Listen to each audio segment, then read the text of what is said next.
Whether the government should dictate what is taught in schools. Objection 1. It seems that the government should dictate what is taught in schools. The government is directed towards the common good, and education is a common good. Hence, educating the citizens is one of the government's duties. But if the government is in charge of educating them, then it should be able to pick what they learn. Hence, the government should dictate what is taught in schools. Objection 2. Moreover, the parents might do a bad job of educating their child or misinform him, so the government ought to dictate what the parents can and cannot teach the child. Objection 3. Schools ought to teach their students how to be good citizens. But the state decides what a good citizen is, so it must choose what a good citizen learns. Objection 4. Further, the purpose of education is to get a job and perform that job well. But many governments dictate the proper standards, procedures, and work practices, including our own government. Hence, the government should also be allowed to dictate the students' education, which will teach them how to do their jobs correctly. On the contrary, according to Pope Leo XIII, quote, "By nature, parents have a right to the training of their children, but with this added duty that the education and instruction of the child be in accord with the end for which by God's blessing it was begotten. Therefore, it is the duty of parents to make every effort to prevent any invasion of their rights in this matter, and to make absolutely sure that the education of their children remain under their control in keeping with their Christian duty, and above all, to refuse to send them to those schools in which there is danger of imbibing the deadly poison of impiety." End quote. I say that the government should not dictate what is taught in schools. When considering a child's education, there are two groups with a clear responsibility: the government and the family. The government has a duty towards education because the government's end is the attainment of common goods for all its citizens. A common good is a good which, no matter how many people participate in it, does not diminish. Victory is a common good because an army's victory is not less due to how many soldiers are in it. There can be 2 men or 2,000, but their victory would be the same. Just so, education is a common good, because one man's education does not diminish due to the number of students in his class. In fact, it almost seems that the good increases when more share in it, because there are more classmates to share perspectives or ask and answer questions. So, since education is a common good, and the government exists to help men attain common goods, the government clearly has a duty to educate its citizens. The family also has a clear duty to educate the child. When parents have a child, they have an obvious natural duty to rear the child and bring him to adulthood. Part of a child's upbringing is his education, so the parents also have to see to the child's education. If both the government and the family have a duty to educate the child, then the two clearly have to work together to give the child a proper education. It would make the most sense for each to work according to its strengths. The family is a more immediate cause, so it takes precedence in the child's education. The family can better cater to a child's individual needs, determining what helps him learn and what they need to take special care with. Parents can take a very active, personal role in the child's education, making sure it meets their standards while still helping the child. But the family often does not have the resources to give the child the best education. Parents may lack the time, money, or knowledge necessary to educate their child. That's how the government can help educate children. It can provide parents with schools, teachers, books, or anything else that might be necessary to educating the child. The state should ensure that all the schools are up to a certain standard, but ultimately, it's the parent's decision what the child learns and where he goes to school. The state has some role to play in education, but as the child's most immediate cause, the parents remain the primary educator of the child. Hence, neither the parents nor the government is fully in charge of educating a child. They must work together, each working to its own strengths. But beyond these practicalities, neither the parents nor the government should be arbitrarily choosing the subjects the child studies. When we ask what children ought to learn in school, we're asking about the form of education. A thing's form is what makes it what it is. To help see what I mean by form, let me use an example. In artificial things, a thing's form is its shape. The form of a chair is its shape. We know a chair to be a chair because we see that it is shaped like one. In things of nature, it's harder to see the form because we did not make it. We could say that the form of a dog is its dogness, but we don't really know what dogness consists of. Similarly, we can't see the form of education because it's immaterial, but we can try to discover the proper form of education by looking at its end. A thing's form is determined by its end. We can see that the chair has the shape that it has because a chair shape is suitable to the chair's end, namely being sat upon. We can't see this with the dog, not knowing its end, but we can assume that God gave dogs their form because it matches their end. In other words, a dog is what it is so that it can fulfill its end. If we apply this to education, we should be able to find out what shape education needs based off of its end. So, what is education's end? Why do we need to send our children to school? The reason we send children to school is because we want to perfect them. We want them to grow into good men. Not good men in the usual sense, that we want them to be kind and friendly and all that, but good in the sense that they fulfill their nature and do what they are meant to do as men. We send children to school so they can fulfill their nature. In order to fulfill our nature, schools cannot teach just anything. Our nature as rational beings demands that we learn about the highest things, the things that are worth knowing for their own sake. That is why a liberal education is important. It teaches men for the sake of learning, not for the sake of using the knowledge for something else. That's the kind of education that fulfills our nature, and thus the type of education that we should have in public schools. The liberal arts are often divided into the trivium and the quadrivium. The trivium perfects the way that you think, and the quadrivium perfects what you think about the world around you. Clearly, perfecting these things by learning the liberal arts in turn perfects us as rational beings. A good rational being knows how to think and what to think about the world around it. A liberal education best fulfills our end, and thus should be encouraged. This, then, is the true dictator of school curricula, our nature. The government and the parents have some say in what children learn, but they must keep the proper end in mind. Neither should truly dictate what is taught in schools, as both are restrained by the consideration of what ought to be taught in schools.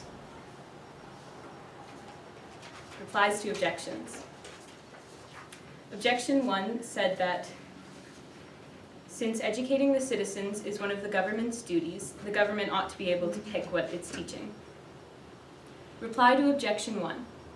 As stated above, the government and the child's parents both have a duty to educate the child, but neither should pick and choose what is taught, since they are bound by the end they should be trying to reach. Objection 2 said that since the parents might misinform the child, the government ought to dictate what they can teach. Reply to objection 2. The risk of corruption from one of the educators is why there must be a balance to power in education. Since there are two providers for the child's education, if one of them is corrupt, the other counteracts that. If the family is corrupt, which is a very rare case, then the child's education is ensured by the state. Since the state provides the means to the child's education, they also have some say in what the child is learning. Many states prevent parents from corrupting their child by establishing a baseline for a good education. They establish that, in order to be considered properly educated, children must reach a certain level of proficiency in certain subjects. The state should not be arbitrarily picking subjects and proficiency levels, though. Its standards should be rooted in the fulfillment of the child's nature. On the other hand, if the state is corrupt, which is a much more frequent case, the parents' power in their child's education counteracts the state's. As the child's primary caregivers and most immediate cause, they must ensure that their child gets a proper education. They have to make do with the means the state has given them, either picking the best school they can find or educating the child themselves as best as they can. This battle between the state's education and the family's education only occurs when either the family or the state is poorly ordered. The two are meant to be working together to give the child the best possible education, and when they are pitted against each other, the child cannot get the best possible education, since the decisions of the one educator are preventing it. And if both are disordered, then the child has no chance of getting a good education. Objection 3 said that the purpose of school is to teach students how to be good citizens, but since the state decides what a good citizen is, it should also pick what they're learning. Reply to Objection 3.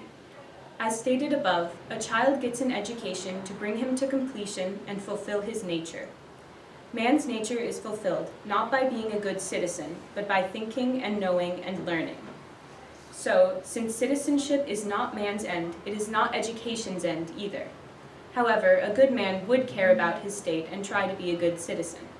Because of this, the government can put some classes into schools that perfect the man as a citizen, such as classes in the state's history and laws.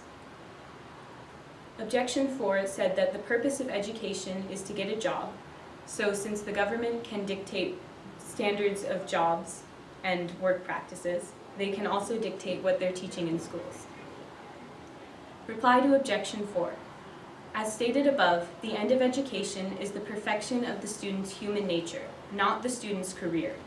If the end of education were the student's career, then there would be no one education, but instead many different educations, ordered to many different ends, each according to the different careers and the different ends of the different careers. A proper education is directed towards what we all have in common, our shared human nature. We have a duty, just like the other animals, to teach our young how to fulfill their end. A mother bear teaches her cubs how to be a bear when she shows them how to hunt. So too, we have a duty to show our children how to be men. We must teach them how to think and reason as befits a rational creature. This is why a liberal education is so important. A liberal education is focused on the perfection of the student's nature. It teaches them how to think, not how to do their job. Besides that, a liberal education is rooted in tradition. In our modern age, a liberal education is a rarity, something you never hear of. Most of our education is focused, as the objection said, on jobs and careers.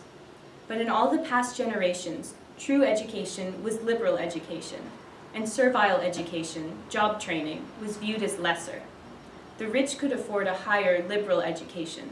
The poor were forced to work instead. This traditional education completes the man more than just intellectually. It allows him to practice the virtue of piety.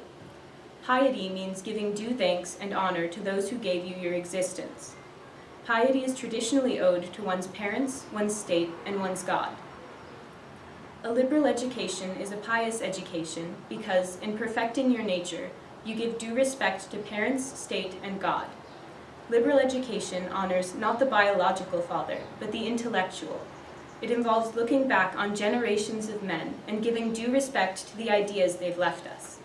We acknowledge their contribution to the store of modern knowledge by reading what they've left us instead of an interpretation of what they've left us. Liberal education honors the state by training a man to truly think. The liberally educated man is better able to understand and participate in politics because he's capable of thinking critically and judging what others tell him. By learning to think about politics, he learns how to participate in them for the good of the state. But beyond that, he learns the purpose of the state. The liberally educated man knows what the state should be aiming for and can better direct the state to its end. Finally, liberal education gives honor to God. In a liberal education, a man aims to perfect the intellect that God has given him and tries to fulfill the end that God set for him. A liberal education also teaches a man to aim for higher things, things which he cannot see, which may help him to see and aim at the highest thing, namely God. This is why the Church, the highest educator, has advocated for liberal education. Many of the popes were sponsors of the liberal arts. If we look at education supernaturally, we can see a farther end, the complete perfection of our minds in heaven. That is why the Church reigns supreme in education, and why Catholic parents must look to her to see how their children ought to be educated. A true education is worth much more than a large paycheck and an Employee of the Month award. In conclusion, neither schools nor parents should be dictating the substance of a child's education, but both should be working together to educate the child and give him the true fruits of education, an understanding of how to think, a solid foundation to build knowledge upon, and a desire to learn more. That is how schools can put students on the track of fulfilling their nature. If students are trained in such a way that they see the beauty and nobility of learning and want to continue to learn their whole lives long, that they genuinely want to pursue the truth, then maybe more people could find the truth. Education should not focus our mind on a job or a country or anything here on earth. Ultimately, it must raise our eyes up to nobler things, until eventually we might catch a glimpse of the noblest thing of all. That is the end we must direct education to. Both state and parents are bound to it, and neither should dictate education's end to be otherwise.